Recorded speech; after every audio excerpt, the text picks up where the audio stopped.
नमस्कार। प्रस्तुत है आज का चिंतन। दूर, बहुत दूर से प्रवाहित होकर आती हुई सरिता की एक धारा ने अपनी सहेली से कहा, मैं तो अपने इस गतिशील जीवन से ऊब गई हूँ, एक क्षण को भी विश्राम नहीं।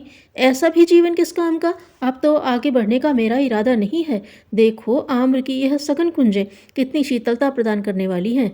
मैं तो अब इन्हीं के नीचे विश्राम करूंगी। और वह वहीं रुक गई, घनी छाया के निचले स्थान को जलपूरित करने लगी। दूसरी धारा आगे बढ़ती गई, पर जाते जाते कह गई, तू इस बात को क्यों भूलती है कि अपने जल की पावनता, स्वच्छता और स्वस्थता गतिशीलता में ही है। यदि तेरे जीवन में अकर्मण्यता ने स्थान बना लिया तो स्वाभाविक गुणों से भी हाथ धो बैठेगी। पहली धारा ने अपनी सहधारा की अनुभवजन्य बातों को सुनकर भी अनसुना कर दिया। उसने एक सरोवर का रूप धारण कर लिया। थोड़े दिनों बाद पानी के घिरे रहने के कारण ऊपर काई की मोटी परत जम गई। पानी इतना गंदा तथा दुर्गंध युक्त हो गया कि गांव वासियों ने उसमें अपने पशुओं को पानी पिलाना तथा कपड़े धोना तक बंद कर दिया। किसी मनुष्य ने पूछा, मनुष्य शक्तियों का भंडार है, फिर भी वह डूबता गिरता क्यों है। गुरु ने इसके उत्तर में अपना कमंडलू पानी में फेंक दिया और दिखाया कि वह ठीक प्रकार तैर रहा है। दोबारा उसे लिया और तली में छेद करके फेंका तो वह डूब गया। गुरु ने बताया, असंयम के छेद हो जाने से दुर्गुण घुस पड़ते हैं और मनुष्य को डुबा देते हैं। गाय का दूध यदि छलनी में दुहा जाए तो वह जमीन पर गिरेगा, गंदगी उत्पन्न करेगा, पालने का लाभ भी न मिलेगा। लाभ तभी है जब दुहने का पात्र बिना छेद का हो।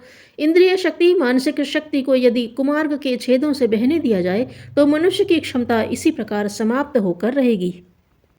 एक राजा विद्वानों का बहुत सम्मान करता था। एक पंडित के मन में जिज्ञासा पैदा हुई कि पंडित अपनी विद्वता के कारण सम्मान पाता है या आचरण के कारण। उसने इसकी परीक्षा करने की ठानी। उसने मंत्री की उपस्थिति में राजकोष से एक सिक्का उठाया और जेब में रख लिया। दूसरे दिन फिर उसने 2 सिक्के उठाए तथा जेब में रख लिए। मंत्री ने देखा तो सोचा कि यदि यह रोज सिक्के उठाता रहा तो एक दिन चोरी का आरोप उसी पर लगेगा। उसने राजा से कहा, आप जिन्हें महान विद्वान बताकर सम्मान देते हैं, उन पंडित जी ने 2 बार सिक्कों की चोरी की है। राजा ने उसी समय पंडित जी को जेल की सजा सुना दी। तब पंडित जी बोले, महाराज, मैंने सिक्कों के लोभ में चोरी नहीं की। मैं यह देखना चाहता था कि विद्वान की पूजा उसके ज्ञान के कारण होती है या आचरण के कारण। इसी का उत्तर पाने के लिए मैंने सिक्कों की चोरी का नाटक किया। मुझे पता लग गया कि सच्चा सम्मान पाने के लिए ज्ञानी के साथ साथ सदाचारी होना भी आवश्यक है। ज्ञानी यदि सदाचारी नहीं है तो वह सम्मान का हकदार नहीं हो सकता।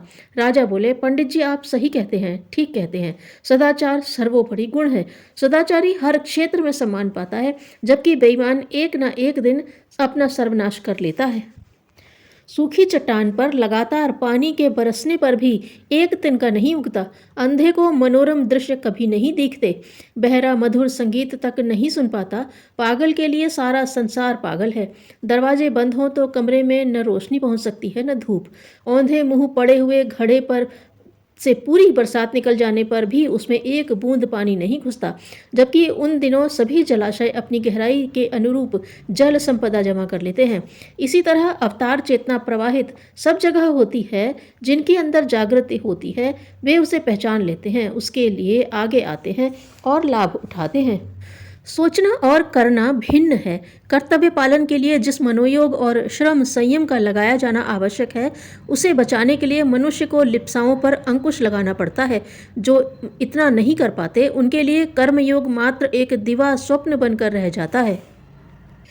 बदला लेने पर कुछ घंटे खुशी रहती है, पर क्षमा कर देने पर जो आनंद प्राप्त होता है वह बहुत काल तक कायम रहता है। सांसारिक दुखों के अभाव से ग्रस्त देवता और राक्षस ब्रह्मा जी के पास पहुंच गए और दुख निवारण का उपाय पूछा। ब्रह्मा जी बोले, परस्पर संघर्ष ही तुम्हारे दुख का कारण है। मिलजुल कर प्रयत्न करो तो सुख शांति से भर जाओगे। देव दनुजों ने मिलकर समुद्र मंथन किया और 14 रत्न ढूंढ निकाले। सेवा धर्म अपनाने में जितना दूसरे का भला होता है, उससे अधिक लाभ अपने को मिलता है। व्यक्तित्व की गरिमा, भावना, कोमलता, सहानुभूति तो प्रत्यक्ष लाभ हैं जो मनुष्य को ऊंचा उठाते, आगे बढ़ाते हैं।